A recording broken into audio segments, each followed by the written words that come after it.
Good morning, everyone, and welcome to this week's edition of Saturday Morning Coffee with Back to Basics Dog Training.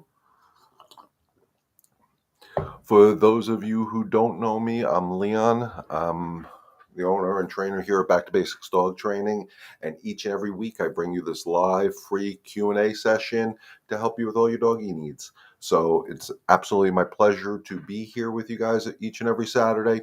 And as always, if you're watching now or later on the replay, shoot me a comment, guys. Let me know, hey, I'm watching from so-and-so, such and such place. And, give me some feedback. Let me know how you guys think about what we offer here at Back to Basics Dog Training.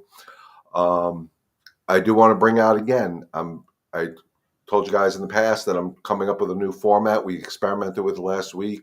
The feedback was successful, where I'm going to do live training sessions with you guys. 15 minutes, couple of key topics, maybe one or two. You're going to shoot me an email, let me know. We'll get you live on the camera, and we'll do a live training session as if I'm sitting in your living room on your couch to try to help you with your dog. I think this great interactive way of doing it will help so many people. Good morning, Michelle, Rob, Athena, and Bergen. Thank you for the updates on that, by the way. So, if anybody's interested, I'm going to put this up here. Normally, I don't do this till later, but I'm going to leave this up here for the majority of the show. If you're interested in being part of this new format that I'm doing, I would love to get at least 2 to 3 guests per week where we can do this and we can introduce you.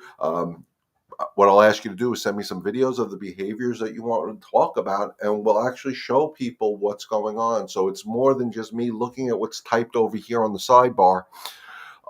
This will be live, guys. This is me sitting in your living room. Take advantage of it. It's a free 15-minute session. So can't go wrong with that. Good morning, Andrea. I hope I said that right.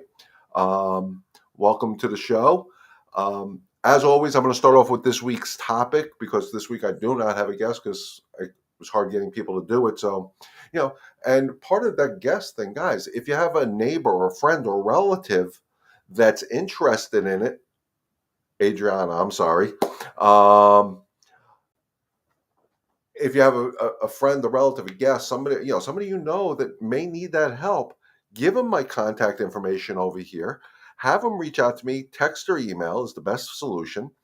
And I will get back to them and we'll get it set up, because, again, guys, it's free. I don't know how else to say it. So with that being said, I'm going to go on this week's topic. 4th of July is coming up, guys. And we know what that means. We got fireworks that are probably already started in some areas. And a lot of dogs have some severe insecurities about the loud sounds. There's a way you can help our pups by desensitizing them to the sound. It's a long, drawn out process, but the end result is so worth it. It's like that journey I always talk about. And what you need to do to help your pup get over the anxiety of the fireworks and the thunder and stuff is one, which is the hardest thing. So we're going to put it as number one, because it's the hardest thing we're going to have to do during the process of this, is stop feeling sorry for them. I know it's hard. They're terrified. They're shaking. We're giving them doggy downers, whatever. And if that works, do it by all means. But I would rather come up with a more holistic way of desensitizing them to it. My client he's a senior. He's stressed on 4th of July. I started fostering 3 days ago. And that's exactly what we're going to talk about. Not sure how my foster will do. So there's ways to desensitize them. And the biggest mistake I think we make as humans, because we have such caring, wonderful hearts, we're bringing these dogs into our families, we're going to love them to death, is that we feel sorry for them when they get startled in the beginning. And what do I mean by that? If I'm laying down watching the ball game, half the time, you're dozing off, you're not paying attention to the world around you, and a thunderstorm rolls through, or some idiot down the road blows off an M80. I get startled when I hear that boom. But real quick in my head, I can be like, thunder, idiot down the block, whatever. And I'm over it. And if you think about what our dogs do most of the time, they're sleeping. They're in a state of relaxation. They hear the same noise, they get startled. Same as you and me. And what do? We see this, we see our dogs being terrified, and we go over to them. Oh my God, you poor baby. I'm so sorry. It's only thunder, it's only fireworks. And they're looking at us for guidance. And we become very weak in their minds because our energy is that soft, soothing, nurturing energy because we care about our pets, which is understandable. But it actually, in the dog's mind, reinforces that being startled into the fear of it because they're like, oh my God, look how weak your energy is with that sound. I should be afraid. That's a bad thing. So it's really, really hard because you actually want to ignore the behavior, and it's so hard to ignore it. Now, if a dog is older and this has been going on for years, it is very difficult. I'm not saying it's a piece of cake, but there are ways you can start the process today to desensitize your dog to those sounds. And how would I do this? And I've done this before. I've had a huge success rate doing it. Is I downloaded sounds of fireworks and thunderstorms and all that on my phone or my iPad or whatever. Most houses have Bluetooth speakers nowadays, or some sort of speaker that you can hook your device up to. And what you do is I always say put the dog on a leash because it takes away that flight mechanism just in case. And you start playing these sounds on a loop at the lowest volume and watch how your dog reacts to it. If they start getting nervous, keep it at that volume and focus on you. Don't focus on your dog. This is good. This is good. That's a good sound. It's a comforting sound. Whatever you need to do to make your energy calm. And you guys know me, I talk about energy all the time. And then as the dog, say we're on level one, gets used to the sound and starts going, you may want to end the session at that time and then continue it hours later or the next day, whatever your timing is, and then start at 1.5 or 2 and see how your dog reacts. And if they react like they're not sure, wait them out. What you'll see is if you do these baby steps, this journey that I always talk about, you will see that eventually you get up to 3, 4, 5, and the dog doesn't react as much. And each time they react, it's less and less and less because they're realizing the brain is being rewired or whatever we want to say from a psychological point of view, that that sound isn't going to hurt me or it shouldn't scare me because my pack leader's staying super calm. They're not even reacting to it. There's no reaction. They're chill with it. Okay, let me accept this. It takes a while. I worked with a house on Long Island not too long, well, it was a long time ago, who had, I think it was 5 Shelties. They were all terrified and barked at it and did everything that normal, and it became a problem in the neighborhood. Not the fireworks, the dogs barking at them. And we had to work on desensitizing them to those sounds, and it worked. And I've done it with my own personal dogs. We had one dog, I don't know what happened, all of a sudden became afraid of thunder and fireworks and all that. And she would try to attack the fireworks and the thunder. She went, because she was scared, she went into a fight mode. And I did the same thing. I actually took her to a beach where they were doing a massive firework display and made her learn how to deal with it in a better way. And she got over it and she was fine for the rest of her life. But it takes some time and it's hard. Guys, believe me, I'm a dog lover. It's hard to watch your dog do that. But in the end result, that journey with the Ming vase, the beautifulness of this Ming vase at the end is worth the suffering and what it is, because then they can be. We don't have to worry about the months from June to pretty much August, because you know people are buying gazillion dollars worth of fireworks because they have nothing better to do with their time or whatever. I kind of like one of the Facebook memes. Instead of buying fireworks, buy 2 bags of dog's food and give them to a shelter. I like that theory better. But it's reality. People are going to buy fireworks. Thunderstorms are going to happen. It's going to happen. So let's do everything we can within our power to help our fur babies learn to exist without that insecurity, the fear, whatever human emotion we want to put on it. But it's a slow process. Don't rush the process. If you rush the process, again, using that vase theory, if you rush the molding of the vase, it's going to collapse. You put the wheel at 7,000 RPMs, it's going to go flying all over the place, that lump of clay. So don't rush the process. Take the time, enjoy the process, the journey with your dog, and help guide them through what's terrifying them. And it works, guys, it works, but you have to trust the system. If you don't trust what I'm saying and you try this, you may fool yourself, but you're not fooling your dog because your energy is going to tell them. They understand that. So again, you can work them through it. It's just how you choose to do it.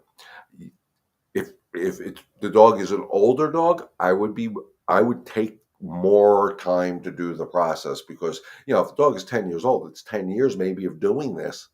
It's harder to rewire the brain. That gap in that sensory, whatever it's called, is bigger. It takes longer to get there. And I never want to put an older dog under stress or strain. Um, of course, if you go to your vet, they are going to recommend doggy downers.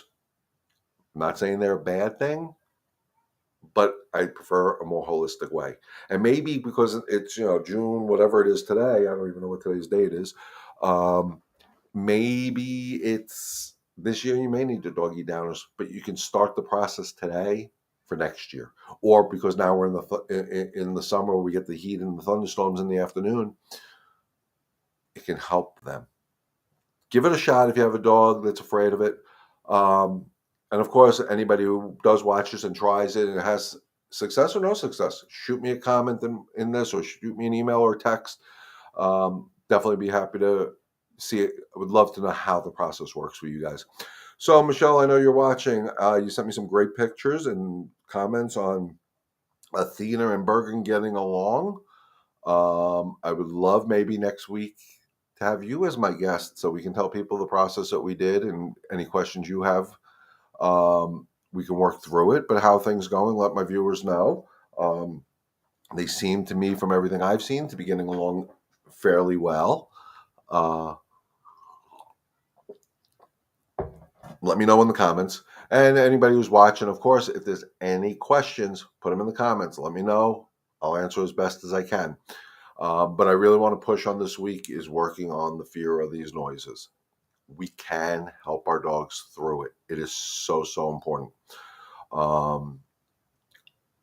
To me, most of the time, we have been giving Athena trazodone in very small doses at night so we can have peace to laugh out loud. Why are we giving her at night? She's got the zoomies and she wants to really play with the puppy, or she just doesn't. She's worried about what the puppy's doing at all times. Their play still gets rough, and we intervene by distracting them with treats usually, and that's fine. But remember, if you're distracting with treats, which is great, you want to eventually you want them to respond to you, not the treat.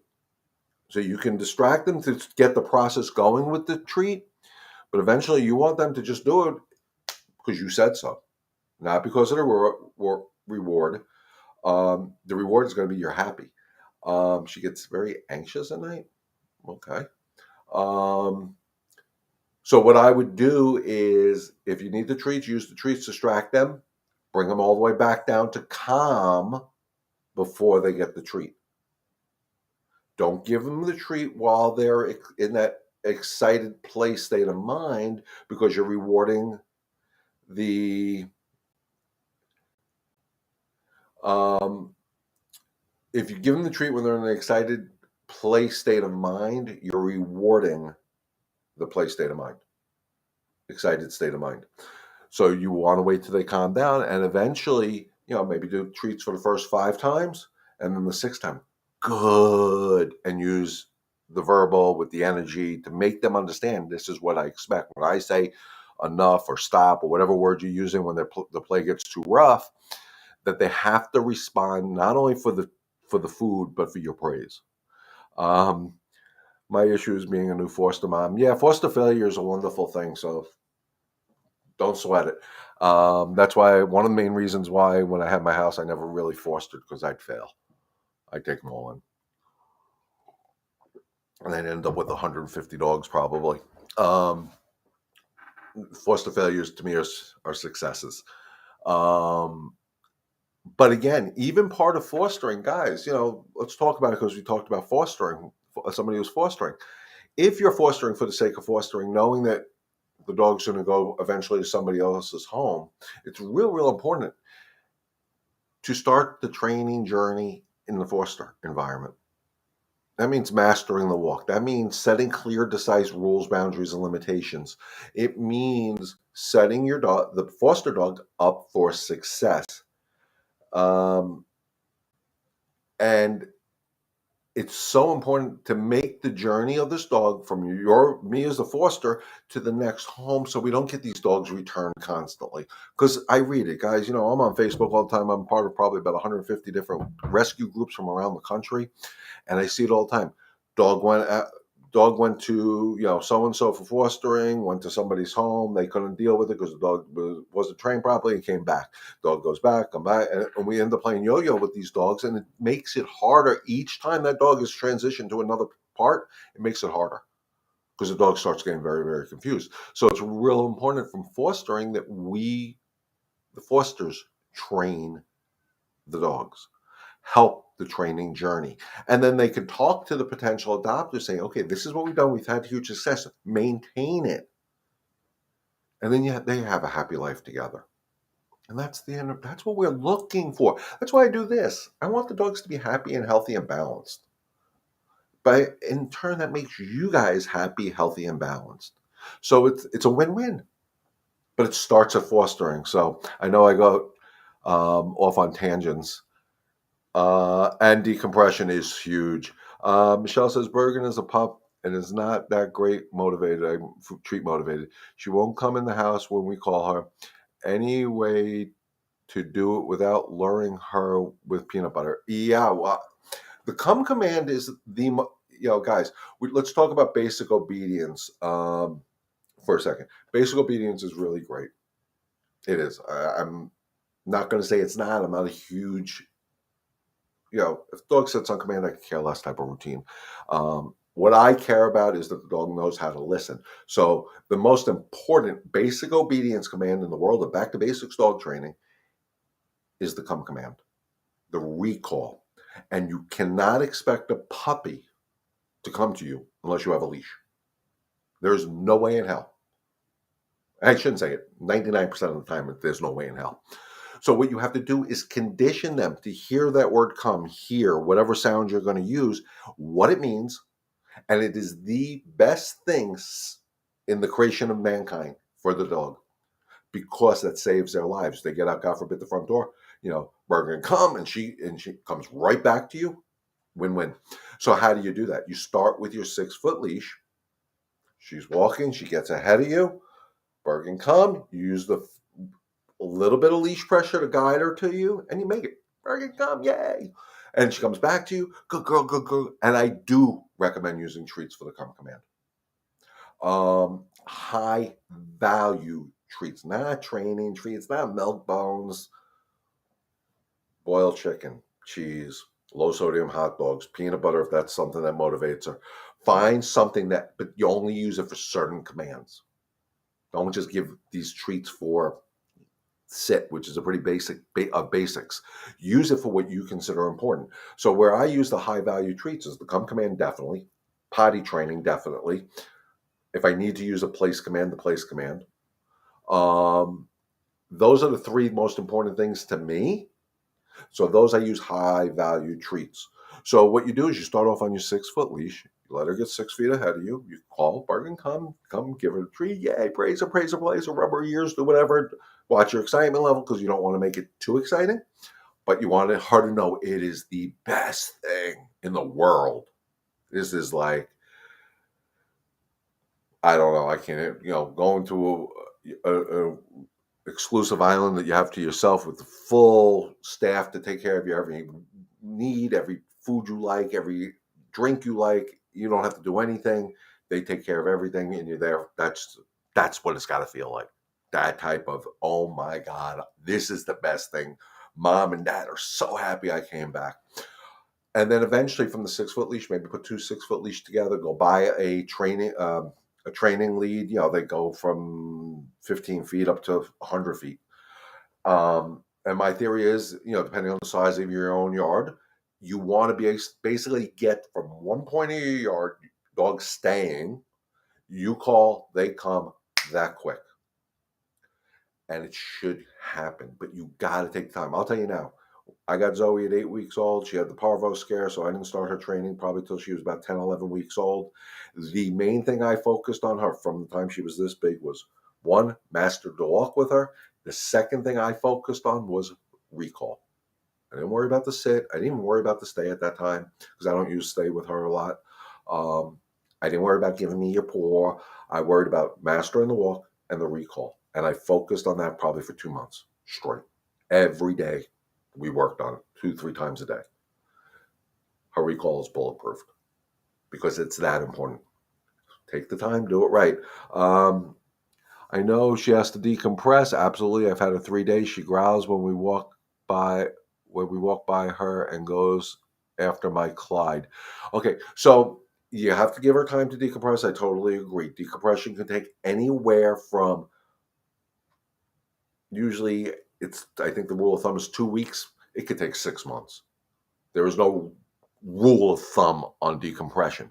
Dogs don't show their true colors until they show their true colors. But if you start the training process from day one, decompression is not so bad. Because when you set up, and that's the video I have on my YouTube channel, How to Introduce a Dog to Your Home, I think that's what it's called, is explaining. You bring a dog into your home. I don't care if it's a puppy, if it's a teenage dog or a senior dog. You have to establish the rules from day one of your house. And this is what I'm talking about, fostering helping. Not feel bad for the past, not worry about it. Set clear, decisive rules. They come in, they go to one area. I have a crate usually. And we set them up for success. And then they have to earn privileges. And that starts at day one. Also, mastering the walk based on my YouTube channel. The walk has to represent calm. Everything we do with these dogs has to represent calm. So if she's going after Clyde, growling and snapping on a walk, her state of mind is not calm before the walk starts. That's my suggestion. So definitely watch my YouTube channel. If you're not sure where it is, it's Back to Basics Dog Training. Make sure you subscribe to it, guys. I need subscribers. It's a playlist, How to Leash Train My Dog in 5 easy steps. Follow it. Well, this is not good. I'm sitting outside with Haley and she's picking up rocks around the border of my lawn. Meanwhile, she had dental work up prior to coming to me. Yeah. Again, 3 days in the house. I don't know if she's on a leash sitting with you. She doesn't know the rules yet. 3 days in the house, the dog should be supervised on a leash. So when she goes for the rock, you can tell her no. It's part of the training. Again, we don't. Well, you may know her past. I don't know her past, but I really don't care about her past because it's a new life starting 3 days ago. And the rules are this: you're not allowed to eat rocks. You just had dental work, which maybe it was a habit she picked up because somebody may have thought it was cute, or maybe she had a scourge for her food and dig through I don't know. But as of today, that's unacceptable. So she's on a leash. You have her near the rocks. Don't take her away because you got to have her go for it to teach her not to go for it, if that makes sense. So what you want to do is have her on the leash because she needs to be supervised.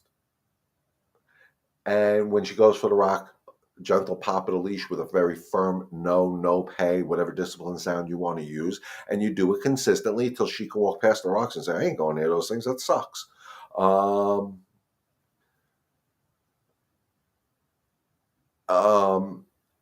you got to take the time. You got to take the time. You got to take time, and everything has to be based on calm. You can't be angry or frustrated because she's picking up rocks. You have to stay calm. Patrice, says, "Oh, we worked with Maisie the other day. That was our customer, our guest from last week. So just a feedback follow up on that. She says Maisie is learning real fast. We have been focusing on mastering the threshold. Threshold management is crucial, guys. We'll get into that in a second. Thank you for the feedback. I know you emailed me this week. We had bad storms down here, and I lost power, and so I was all over the place. So I apologize about not getting back to you as quick as I should have. Um, Michelle says, "How do we get her to stop growling and barking at strangers?" So far, it's been the mailman and the neighbors. So you need to bring her around people in a calm state of mind. So what I would do is I would use the neighbor, because the mailman, who the hell knows when they're going to come, is ask the neighbor to meet you outside, and you start your walk and you start watching her. As soon as you see any change, you make your correction and say no, but the process stops. The neighbor doesn't make eye contact with her, doesn't talk to her, doesn't do anything. You just do your correction, let her mind calm down, then have the neighbor start walking closer. And if she reacts again, we're going to correct her. Wait till she calms down. She's going to learn. It takes some time, but it's the same theory we've talked about. But the person that's assisting you can't do, has to follow the no look, no touch, no talk routine. They're not there to address the puppy. They're there to talk to you. The puppy needs to coexist. If the puppy is in the right state of mind, of course, then the person can pet them. And I would always suggest starting underneath the chin. Don't reach over the dog, because that can freak out some dogs. You start under the chin, you bring the head up, it gives them a little confidence and say, okay, this is all right. No leash right now. I let her walk around supervised. I just pulled it out of her mouth. Said no. But I would definitely do it on a leash. It just makes it easier for you. Because if she gets it and she decides to run, good luck. The leash, guys, I've said this before. The leash is a training tool. We happen to use it for the walk. It is not a walking tool. It's a training tool. The leash gives me connection to the dog. The more, especially with puppies, the more they're tethered to me, the more I can teach them. One, because I stay calm. If I see them making a mistake, I have a quick way of making a correction so they understand that that's not acceptable. But I use it for puppies, but that's also for dogs that we bring in that have a history that we're not 100% sure about, and they're going to learn a new way to do it. The leash should always, always, always be your best friend when you have a new dog. And an old dog. Doesn't matter. The leash should be your best friend because it gives you the quickest access to help your dog succeed. I hope that makes sense. I know nobody wants to have their dog tethered, and when they're tethered, by the way, on a leash, they should always be supervised. Um, Nobody likes that theory, but it works. It's successful. That's why when I've raised puppies or brought older dogs into my home, I don't worry about them chewing my shoes, my socks, my underwear, my furniture, anything, because I don't give them the opportunity, because I know what they're going to do before they do it usually. So I can, if I have them on a leash, I can see them. Hey, those slippers look good. No, they don't. And it gets to the happy praising so much quicker. And I'm not chasing them around trying to get something out of the damn mouth. Um, Michelle says, you know that Athena and the neighbor's dog bark at each other constantly. She wants to give me a blanket that has her dog used to get Athena used to. That may work. That may work. It may not. But give it to Athena in a calm, matter of fact way. Don't say, hey, this is the neighbor's puppy. Hey, look, smell, smell, smell. No. Just put it on her bedding. Don't make a big deal of it. Let her go experiment. And using that theory, scent is so important to the dog. That may help. That's huge. I'm kind of upset at myself because I didn't think about it. I do it with puppies. I put a T-shirt in their crate so they're comfortable. When Zoe had parvo and she was in the animal hospital, I brought one of my T-shirts because she knew my scent by that point, so she'd be more comfortable. Scent is so important. That's actually a phenomenal idea. I never thought of it that way. Thank you. Thank you, neighbor, for me. But I related to you bringing home a newborn baby. first baby or whatever in the house, and everybody knows that routine. We take the first swaddling blanket, we bring it home, and we put it in the dog's nose so the dog can smell it. No, keep it at a distance.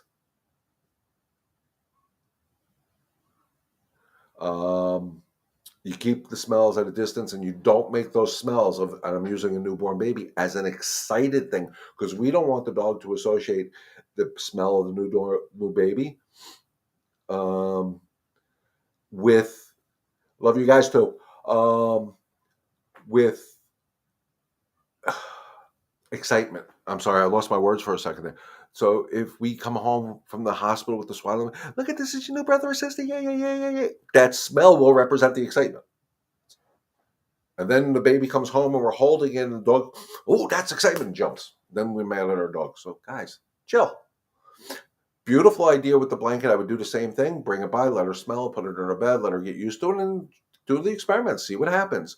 Um, Michelle also says the neighbor's dog doesn't bark at Bergen. Can we let them play together if the neighbor in the neighbor's yard? Sure, supervised, of course. I don't know if Bergen's up to date on her shots, so you got to be a little bit careful with that. If she's up to date on her shots and the vet gives you the go ahead, by all means, do it. The more they socialize, the better this process goes. Guys, we need to learn to socialize our dogs and you can do that in a calm way, Michelle. So when you bring your dog Bergen over to the neighbor, it shouldn't be, oh, we're going to go play with the neighbor. No, we're just going over to the neighbors. We're going to have a glass of wine. You're just going to happen to be there with us. You want to play, play. Control, same way I say control the level of play with Athena, control the level of play with the neighbor's dog, because you are in charge. If you brought your kids to somebody's house and they were playing too rough with their kids, you'd be like, hey, cut it out. You're allowed to do that at your neighbor's house to your dog. And you should, because that shows our dogs that not only am I in charge of our house, I'm in charge here. And you have to follow the rules here too. Does that make sense? Let me know in the comments, guys. Oh, this ended up being a lot of fun this week. So, again, just for people that have tuned in late, I really want to get some of you guys on here to be my guest for a free 15-minute dog training session. Shoot me an email. I left this information up here the whole time. Um, shoot me a text. Say you're interested. I'll reach out to you. We'll get it. We'll get it. I'll get it created. We'll set up a link. We'll invite you on. And I ask you to send me a video of the behavior that you want me to address. So if your dog is leash reactive, give me a quick couple-minute video of your dog doing what it normally does. We'll get it on air. We'll discuss it. We'll answer your questions. And hopefully, not only will it help you, but it'll help somebody else who's watching. And of course, if you're a guest on my show, invite your friends, your neighbors, your family to join us. Hold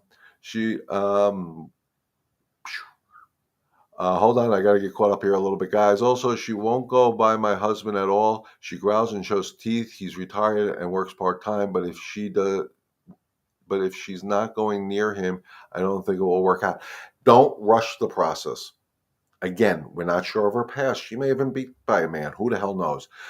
The problem when I see this, and I'm going to assume a lot here, is that we're trying to force the dog to like the husband. Don't force it. Let the dog come to the husband. Don't sit there and say, oh my God, she's growling. Because think about the energy.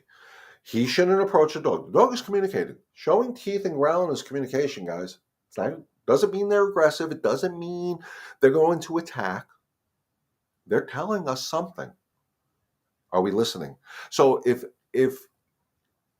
she's growling and showing her teeth at your husband, and your husband continues to approach her to try to make friends, which is the normal thing to do, in her mind, she's saying, you're not listening to me. Now I feel cornered. Now I'm going to bite. That's how we create the bite. The dog is telling us, hey, I'm not comfortable. Let me get used to you. And a lot of times it's because they're not using their sense of smell. They're using eyesight. So what you do is your husband should just chill out, not have the dog on the couch or anything like that, and let the dog come over to him. And even when the dog comes over, doesn't mean you should pet.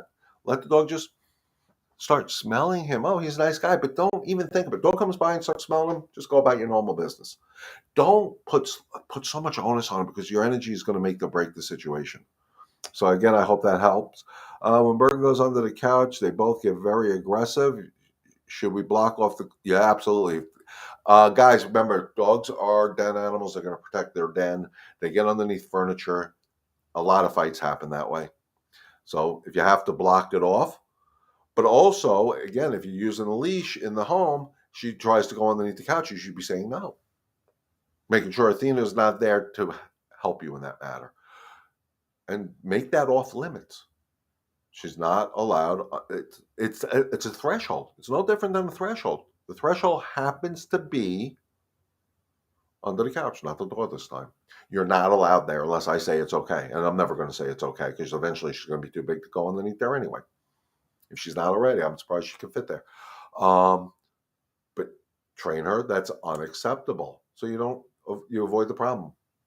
But when unsupervised, definitely have it blocked off. There's a couple that I always say dogs should not be underneath furniture at all. That means couches, chairs, tables, whatever.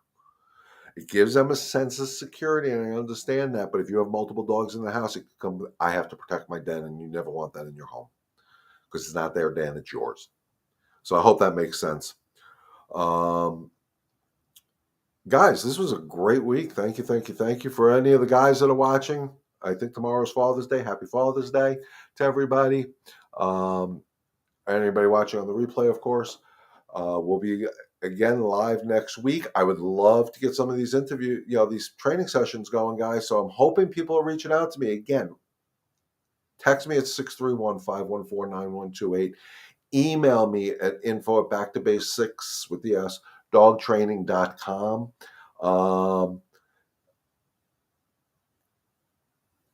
And let me know you're interested.